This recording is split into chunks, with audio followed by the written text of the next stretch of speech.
নমস্কাৰ, মই বিজিত দাস। আপোনালোক সকলোকে ৰঙালী বিহুৰ হিয়াৰ পৰা ওলগ যাছিলোঁ।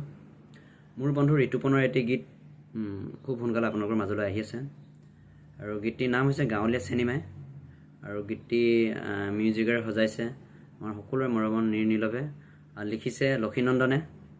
গীতটি অহা 2 তাৰিখে আপোনালোকৰ মাজত মুক্তি পাব। গতিকে ল'ৰাটোক মৰম দিব বুলি আশা থাকিল। ধন্যবাদ। হেল্ল' নমস্কাৰ, মই দীপজ্যোতি চেতিয়াই আপোনালোকৰ মাজলৈ অতি সোনকালে গাঁৱলীয়া চিনেমাই আহি আছে। কথা লক্ষীনন্দন, সুৰ কৰিছে ঋতুপন দত্ত, মিউজিক কৰিছে নিৰ্নিলাভ। আপোনালোকে চাবলৈ নাপাহৰিব। যদি ভাল লাগে লাইক কমেণ্ট শ্বেয়াৰ ছাবস্ক্ৰাইব কৰি দিব। ধন্যবাদ। নমস্কাৰ, মই ৰাজা বৰা। এটা কথা আপোনালোকক জনাবলৈ পাই সুখী হৈছোঁ যে ভাইটি ঋতুপন দত্তৰ কণ্ঠত গাঁৱলীয়া চিনেমাই বুলি এটি গীত আহি আছে।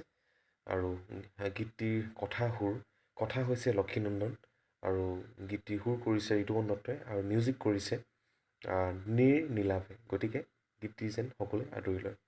ধন্যবাদ। নমস্কাৰ, মই প্ৰকাশ চেলেং। মোৰ খুবেই মৰমৰ ভাইটি ঋতুপন দত্তৰ কণ্ঠত এটি গীত আহি আছে গাঁৱলীয়া চেনিমাই বুলি। আৰু গীতটিত সংগীত কৰিছে নিৰ্নিলভ আৰু গীতটি লিখিছে লক্ষীনন্দন। সকলোৱে গীতটি শুনিব, আশা কৰিছোঁ সকলোৱে ভাল পাব। ধন্যবাদ।